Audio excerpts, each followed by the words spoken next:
चांदी के बाजार से जुड़ा खास बुलेटिन बुलियन मीटर। आज के सेशन की बात की जाए तो गोल्ड सिल्वर सीमित दायरे में ट्रेड करते हुए नजर आ रहे हैं। यहाँ पर एक रेंज बना हुआ है, उसी रेंज में गोल्ड सिल्वर नजर आ रहे हैं। कॉमेक्स पर आप देखेंगे तो गोल्ड $4100 के करीब ट्रेड कर रहा है। एमसीए अगर आप सिल्वर को देखेंगे तो कॉमेक्स पर $58 के अराउंड ट्रेड कर रहा है। सवाल वही है, ये दायरा कब टूटेगा, यानी यहाँ से क्या गिरावट हम लोग देखेंगे और या तेजी देखने को मिल सकता है। ब्रेक डाउन लेवल्स क्या होंगे या यहाँ पर ब्रेकआउट लेवल्स क्या होंगे, कब मौका बनेगा, क्या डिप में बाय कर सकते हैं या सेल ऑन राइज की स्ट्रेटेजी बनाई जाए। गोल्ड सिल्वर ईटीएफ में क्या रणनीति बनाए, जो ऑलरेडी फिजिकल में खरीद कर बैठे वो क्या स्ट्रेटेजी बनाए। आप लोगों के सभी सवालों के जवाब देने के लिए हमारे साथ दो खास मेहमान हैं। कमोडिटी समाचार सिक्योरिटीज के को फाउंडर और हेड ऑफ रिसर्च अंकित कपूर जी और एसएमसी ग्लोबल सिक्योरिटीज की कमोडिटी की रिसर्च हेड वंदना भारती जी। आप दोनों का बहुत बहुत स्वागत है द बोनस में। नमस्कार। नमस्कार सर। अंकित सर, आपसे शुरुआत करूंगा। उससे पहले दो इंपॉर्टेंट अपडेट है वो ले लेते हैं। एक तो सबसे इंपॉर्टेंट है ब्याज दरों को लेकर। पहले फेड ने अनचेंज रखा था, बैंक ऑफ इंग्लैंड और बैंक ऑफ जापान ने भी ब्याज दरों में कोई भी बदलाव नहीं किया है। अपडेट क्या एग्जैक्टली मैं आप लोगों को बता देता हूं। यूएस फेड के बाद बैंक ऑफ इंग्लैंड ने भी ब्याज दरों को यहां पर स्थिर रखा है। बैंक ऑफ इंग्लैंड ने ब्याज दर जो है 3.75% पर स्थिर रखा है। यहां पर इंग्लैंड बैंक ऑफ इंग्लैंड की बात की जाए तो लगातार पांचवी बार है कि दरों में किसी भी तरह का बदलाव नहीं किया गया है। ये वोटिंग परसेंटेज है, स्क्रीन पर है, आप लोग देखकर चल सकते हैं। इसके अलावा बैंक ऑफ जापान की बात की जाए तो इसने भी ब्याज दरों में कोई भी बदलाव नहीं किया है। यहाँ पर 1% का जो है ब्याज दर बैंक ऑफ जापान ने स्थिर रखा है, स्टेबल रखा है। इसके अलावा जीडीपी में यहाँ पर बढ़ोतरी का अनुमान जताया गया है। तो ये अपडेट है ब्याज दरों को लेकर। इसके अलावा आप लोगों को बता दें, मिडिल ईस्ट में तनावपूर्ण स्थिति बनी हुई है। दोनों देश एक दूसरे पर हमले कर रहे हैं, यानी अमेरिका ईरान पर अटैक कर रहा है, ईरान जो भी अमेरिकी बेस हैं जिन कंट्रीज में मिडिल ईस्ट में, वहां पर हमले किए जा रहे। स्थिति अभी भी कंट्रोल में नहीं है। हालांकि कोशिशें की जा रही है, अमेरिका ईरान के बीच लगातार कोशिश की जा रही है कि बातचीत हो जाए, कहीं समझौता हो जाए, लेकिन अभी कोई भी क्लैरिटी नहीं है। अपडेट में यह है कि एक दूसरे के ठिकानों पर मिसाइल दागने का सिलसिला यहाँ पर फिर से शुरू हो चुका है। बीच में हमने देखा कुछ सीज फायर भी हुए थे, लेकिन अब वापस से पहले जैसी स्थिति बनती हुई दिखाई दे रही है। इसका असर हम लोग पूरे मार्केट पर देख रहे हैं। अंकित सर, आपसे शुरुआत करूंगा। सबसे पहले मिडल ईस्ट को लेकर जो अपडेट आ रहे हैं उसको क्या लेकर व्यू है आपके, और bank of England, bank of Japan और उससे पहले फेड के फैसले, कैसे देखते हैं इन फैक्टर्स को बुलियन मार्केट के लिहाज से? Good afternoon everyone. यहाँ पे अगर मैं बात करूं तो फेड की तरफ से तो इंटरेस्ट रेट अनचेंज रहा है, उसके बाद में उनका भी हॉकिश स्टेटमेंट ही रहा है, लेकिन वापस हमने देखा गोल्ड सिल्वर प्राइसेस में ऊपर अपसाइड मोमेंटम आया है। यहाँ पे बात कर रहे हैं कि जापान की तरफ से जो इंटरेस्ट रेट के अंदर कोई बदलाव नहीं करा गया है, तो देखिए उनकी उम्मीद यही थी, क्योंकि ऑलरेडी वो 1% तक आ चुके हैं, उससे ज्यादा वहां पे बढ़ाने की भी वहां पे दरकार लगती नहीं है। और ये एक्सपेक्टेशन था कि ब्याज दरों में कोई बहुत बड़ा चेंज यहाँ पे देखने को नहीं मिलेगा। लेकिन एक बहुत बड़ी चीज है कि यहाँ पे कैरी ओवर ट्रेड की अगर बात करें तो अभी मुझे नहीं लगता कि उसकी कोई रिस्क बनती हुई नजर आ रही है। डॉलर इंडेक्स के अंदर बड़ी गिरावट देखने को मिली है, क्योंकि जापान की तरफ से काफी डॉलर को बेचा गया है, उसकी वजह से थोड़ा सा प्रेशर यहाँ पे डॉलर इंडेक्स के अंदर देखने को मिला है। हम अगर जापान की बात करें तो ये जो यूएसडी जेपीवाई है उसके अंदर आज थोड़ी सी गिरावट देखने को मिली है। मतलब यहाँ पे है जापान की स्थिति थोड़ी सी मजबूत होती नजर आ रही है। काफी टाइम से हमने देखा है, एक लंबे समय तक यहाँ पे गिरावट चली है। 161 का एक लेवल यहाँ पे काफी इंपॉर्टेंट रहेगा। अगर वो ब्रेक करता है तो आने वाले टाइम में एक बड़ा अपसाइड मोमेंटम देखने को मिलेगा। लेकिन मुझे लगता है कि अब यहाँ पे रैली थोड़ी सी हॉल्ट होनी चाहिए और थोड़ी सी मजबूती यहाँ पे बैंक ऑफ जापान की तरफ से अगर देखा जाए तो येन में डॉलर के मुकाबले थोड़ी सी मजबूती यहाँ पे देखने को मिल सकती है। तो अभी सिनेरियो ऐसा है कि अगर येन में थोड़ी सी तेजी अगर देखने को मिलती है, जापानीज येन के अंदर अगर थोड़ी सी तेजी देखने को मिलती है, तो मुझे लगता है कि सिल्वर प्राइसेस को यहाँ पे कहीं ना कहीं सपोर्ट करता हुआ नजर आ सकता है। फिलहाल अगर देखा जाए तो डॉलर इंडेक्स 101.55 को तोड़ने में काफी मशक्कत लगाई, नहीं तोड़ पाया, उसके बाद में गिरावट देखने को मिली है। लेकिन अभी भी बहुत जल्दी हो जाएगा बोलना कि यहाँ से डॉलर इंडेक्स के अंदर कोई चेंजेस देखने को मिल सकते हैं। मुझे लगता है कि 99 98 का एक सपोर्ट जोन बना रहेगा, और अब जो रेजिस्टेंस है वो काफी मेजर बन चुका है 101.55, तो ये रेजिस्टेंस बना रहेगा और इसी के बीच में ट्रेड कर रहा है। इंडियन मार्केट की बात करें तो रुपया भी काफी अच्छे से मजबूत हुआ है। हमने देखा था 96.65 ऑलमोस्ट रेजिस्टेंस को छूने गया था, लेकिन उसके बाद में जो मार्केट की एक्सपेक्टेशन थी उसके हिसाब से इनलाइन रहा। तो फेड जो सॉरी आरबीआई की तरफ से आरबीआई में एक्सपेक्टेशन थी कि $50 बिलियन के आसपास बॉन्ड के थ्रू यहाँ पे पैसा आ सकता है, डॉलर्स आ सकते हैं, लेकिन वहां पे अगर देखा जाए तो कुछ हद तक $30 बिलियन तो आ चुका है। रेस्ट मुझे लगता है कि $50 बिलियन की जो एक्सपेक्टेशन है वो भी अच्छी होती नजर आएगी। तो अब यहाँ पे आने वाले टाइम में हमें ये देखना है कि ब्रेकआउट आते हैं कि नहीं आते हैं। तो जो रुपए है उसकी एक रेंज रहेगी 94 से 97 और डॉलर इंडेक्स की रेंज रहेगी 98 से 101.55। इसी के बीच में दायरे में ट्रेड कर रहा है। ब्रेकआउट जब मार्केट के अंदर आएंगे तो मुझे लगता है क्लैरिटी ज्यादा देखने को मिलेगी। ठीक है, ये सर का व्यू है फंडामेंटल्स को लेकर और इसका इम्पैक्ट पूरे मार्केट पर दिखाई दे रहा है। वंदना मैम, आपसे शुरुआत करूंगा। सबसे पहले गोल्ड पर राय लेना चाहूंगा आपसे। कॉमेक्स पर गोल्ड $4144 पर नजर आ रहा है। एमसीएक्स पर देखा जाए तो 1,42,500 के करीब चल रहा है। मैम, यहां से कौन से लेवल्स इंपॉर्टेंट नजर आ रहे हैं और क्या गोल्ड के फंडामेंटल अभी भी सपोर्टिव है लॉन्ग टर्म नजरिए से, और क्या अपॉर्चुनिटी रहेगी अभी के लिए अगर ट्रेडर पोजीशन बनाना चाहते हैं? कौन से ऐसे लेवल्स इंपॉर्टेंट रहेंगे जहां पर ट्रेड लिया जा सकता है? जी ब्रिजी, कुछ चीजें यहाँ पे बहुत खास है क्योंकि अगर देखा जाए तो 4 महीने के फॉल के बाद जुलाई महीना ऐसा था जब यहाँ हम लोगों ने गोल्ड का एक ग्रीन कैंडल में बंद होता हुआ देखा, यानी कि यहाँ पे हल्की सही लेकिन तेजी जो है वो आते हुए दिखाई दे रही है। दूसरी बात यहाँ पे है कि WGC ने जो अभी सेकेंड क्वार्टर की रिपोर्ट दी है उसमें उन्होंने जो गोल्ड का कंजम्पशन है उन्होंने एट पार ही बताया है, यानी कि इतने क्राइसिस के बाद जहाँ क्राइसिस डीप हो रही थी तभी भी गोल्ड का कंजम्पशन बना हुआ था। ये बात सही है कि ETF में आउटफ्लोज थे लेकिन उसको कॉम्पनसेट करता हुआ मतलब नजर आया सेंट्रल बैंक की एग्रेसिव बाइंग। तीसरी चीज ये है कि अब यहाँ पे फेस्टिव डिमांड बढ़ रहा है और गोल्ड यहाँ पे अभी भी लोअर लेवल में है, तो एक जो फुटफॉल्स हैं वो बढ़ रहे हैं। ETF की हल्की बाइंग की शुरुआत हुई है और हल्का सा हम लोगों को ये नहीं कहना चाहिए कि बॉटम बन चुका है, लेकिन बॉटम फॉर्मेशन हो रहा है ये कह सकते हैं। तो ये 3-4 चीजें काफी ज्यादा इंपॉर्टेंट है। बॉन्ड मार्केट को अंकित सर ने बहुत अच्छे से यहाँ पे बताया है। और अभी जापान के पास अगर मुश्किलें हैं तो मुश्किलें यूएस के पास भी। अगर जापान अगर इंटरेस्ट रेट बढ़ा दे तो यूएस की मार्केट यहाँ पे काफी ज्यादा वॉलेटाइल हो जाएगी क्योंकि येन कैरी ट्रेड यहाँ पे अनवाइंड होता हुआ नजर आएगा। तो जापान इंटरेस्ट रेट बढ़ाई वो उनके फेवर में भी नहीं है और इस वजह से और हर हाल में ये जो चीजें सिनेरियो होती हैं, इंटरेस्ट रेट बढ़ाता है या घटाता है, अनचेंज रखता है, फाइनली वो यहाँ पे गोल्ड को सपोर्ट करता हुआ नजर आएगा। तो मुझे लग रहा है कि एक बॉटम फॉर्मेशन की तरफ हम बढ़ते हुए नजर आ रहे हैं। अब यहाँ पे लेवल्स की बात करेंगे तो इंटरनेशनल मार्केट में $3950 जो अभी इसका लो था, मैं उसको मान के चलती हूँ कि वो मतलब लो लेवल जो है एक बार आता हुआ दिखाई दे सकता है। अपसाइड में 4150 काफी इंपॉर्टेंट है। 4150 से ऊपर की क्लोजिंग अगर होती है तो मुझे नेक्स्ट लेवल 4220 का लगता है कि वो आना चाहिए।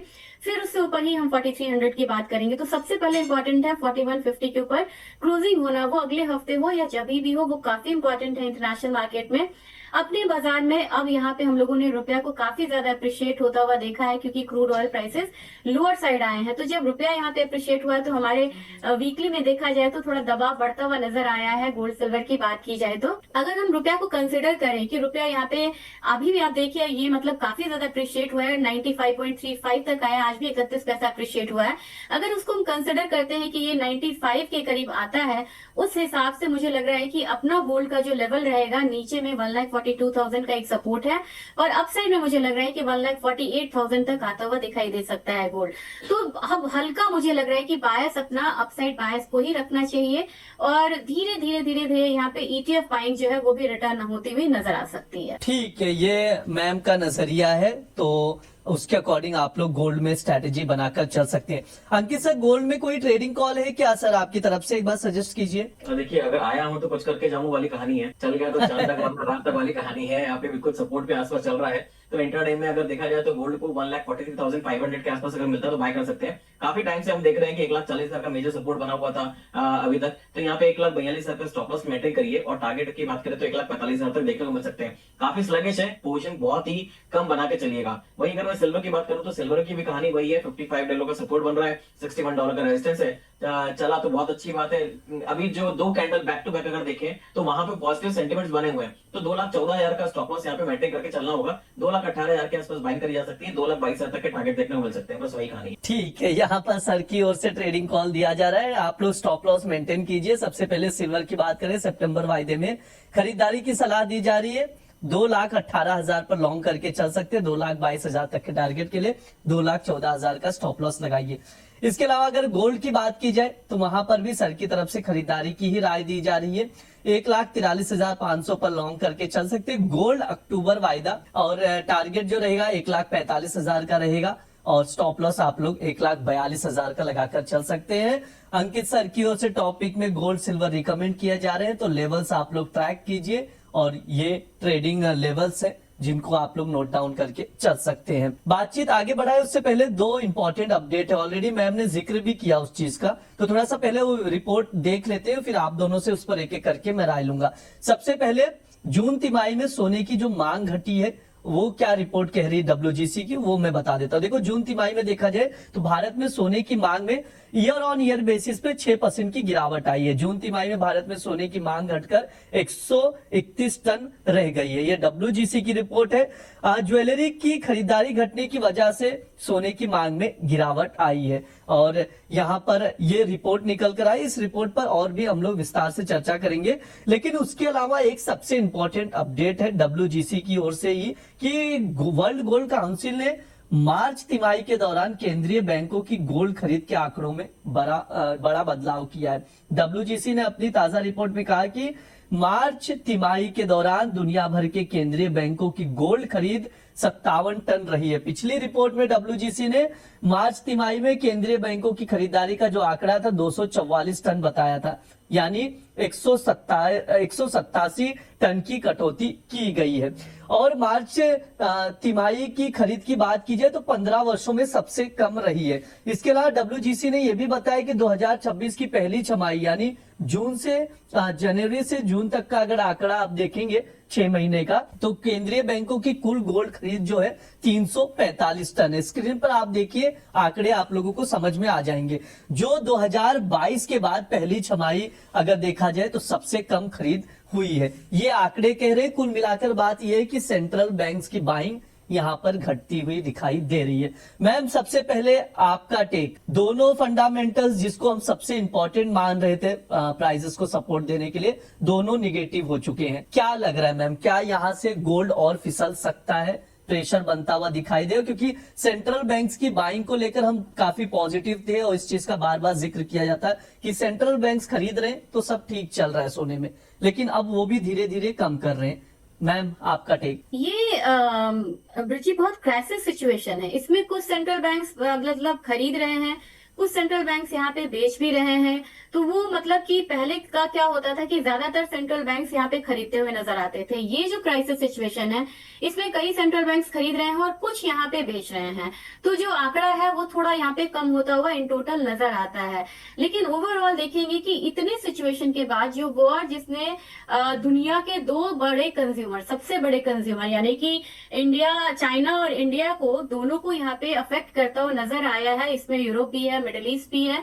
इसके बावजूद हम लोगों ने देखा है कि सेंट्रल बैंक्स की बाइंग यहाँ पे बहुत ज्यादा कम नहीं हुई और ये जो वॉर है ये 5 महीने चला है और आने वाले समय में भी लग रहा है कि ये प्रोलॉन्ग होता हुआ नजर आएगा और ये इंटेंसिफाई हुआ है। क्योंकि इंटेंसिफाई कैसे बोले, पहले स्ट्रेट ऑफ हॉर्मुज था, बाबल मंदे भी है और फिर यहाँ पे यूक्रेन से भी हमला रेड सी में शुरू हो चुका है। तो ये वॉर जो है बढ़ता हुआ जा रहा है। तो ऐसे माहौल में यहाँ पे सेंट्रल बैंक अभी भी बाइंग कर रहे हैं, ये एक बहुत बड़ा मतलब की पॉजिटिव ये है। हाँ, आंकड़े यहाँ पे कम होते हुए जरूर नजर आ रहे हैं और आंकड़ा देखा जाए तो पिछले 4 साल से मुझे लग रहा है कि 1000 टन का आंकड़ा जो है वो सेंट्रल बैंक ने क्रॉस किया था। फिर मतलब 2025 में हम लोगों ने इसे कम होता हुआ देखा, उससे पहले भी मतलब वो 1000 से नीचे ही रहता था। तो मुझे लग रहा है कि ऑन एन एवरेज अभी मतलब पूरा मतलब कि साल बाकी है, ये बाइंग जो है हो सकता है कि यहाँ पे इंक्रीज होती हुई नजर आए। लेकिन ये जो मतलब गिरावट है, जब मैं हिस्टोरिकल गिरावट को देखती हूँ, जैसे 1980s में आया था, 2008 में आया था, फिर 11 में आया था, 30-35% के सेल मतलब गिरावट के बाद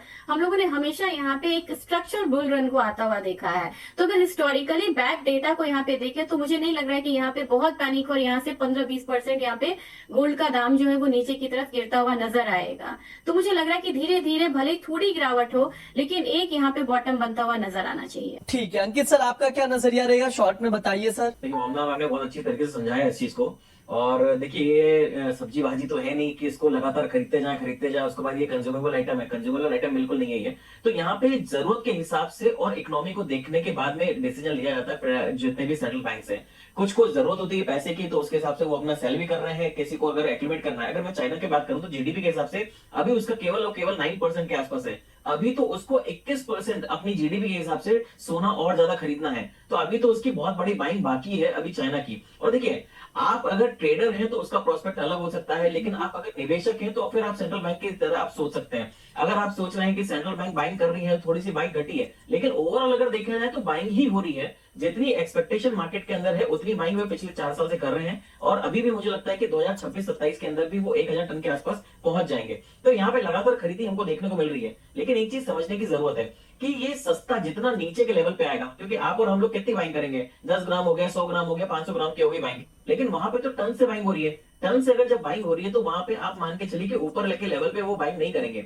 जितना ज्यादा गोल्ड प्राइसेस नीचे आएगा उतना उनके लिए बेटर रहेगा, उतना उनको सस्ता गोल्ड मिलेगा खरीदारी करने के लिए। तो यहाँ पे धीरे धीरे स्टैगर्ड मैनर में अगर देखा जाए तो जो सेंट्रल बैंक से बाइंग कर रही है, हमने नीचे के लेवल पे देखा था काफी अच्छी एक्लेवेशन हुई थी जब 1800-1900 डॉलर चल रहा था, जब 2600 डॉलर के आसपास आया था तब लगातार गोल्ड की बाइंग चल रही थी। अभी भी सेम कंडीशन चल रही है, बहुत बड़ी गिरावट नहीं मिली है। एक इंडियन मार्केट का अपने जो डेटा भी रिलीज करा है कि उसमें 6% की यहाँ पे हमको गिरावट देखने को मिली है। देखिए 6% में ज्वेलरी में गिरावट हमको देखने को मिल रही है, उसका सबसे बड़ा रीजन ये है कि आज की तारीख में प्राइसेस बहुत ज्यादा बढ़ गए हैं। लेकिन मैं अगर वैल्यू वाइज बात करूं तो वहां पे अभी भी हमने देखा है कि खरीदारी ज्यादा हुई है। तो लोगों ने ऐसा नहीं खरीदारी नहीं करी है, खरीदारी करी है, लेकिन जो क्वांटिटी टर्म्स में है उसमें 6% गिरावट देखने को मिली है, लेकिन जो वैल्यू टर्म्स है उसमें भी अगर देखा जाए तो पिछले साल से इस साल का आंकड़ा बढ़ा हुआ है। ठीक है, ये सर का व्यू निकल कर आ रहा है। हाँ मैम, एक बार चांदी के लेवल्स पर राय दे दीजिए, कोई अपॉर्चुनिटी दिख रही है क्या? क्योंकि एक सवाल भी, एक दो सवाल, वो सवालों के जवाब लेंगे। एक बार शॉर्ट व्यू दे दीजिए चांदी को लेकर मैम। जी चांदी में ब्रिजी मुझे लग रहा है कि अभी थोड़ा सा नीचे की तरफ है, डेटा खराब आया है चाइना से भी, लेकिन मुझे लग रहा है कि यहाँ पे भी एक रिवर्सल्स जो है वो बनते हुए नजर आ सकते हैं। एक लेवल है 61 डॉलर से ऊपर आए तो ही यहाँ पे बाइंग करनी चाहिए, थोड़ा सा वेट कर ले। और भारतीय बाजार में मुझे लग रहा है कि 2,19,000 मतलब ये लेवल आता है तो वहां पे बाइंग करनी चाहिए। एक बार मुझे लग रहा है प्राइसेस 2,23,000 तक जा सकते हैं, स्टॉप लॉस लगाए 2,17,000 का। मुझे लग रहा है कि गोल्ड के बाद जब चांदी के बढ़ने की यहाँ पे बारी है। ठीक है, चांदी के बढ़ने की बारी है तो चांदी को आप लोग ट्रैक करके चल सकते हैं। अंकित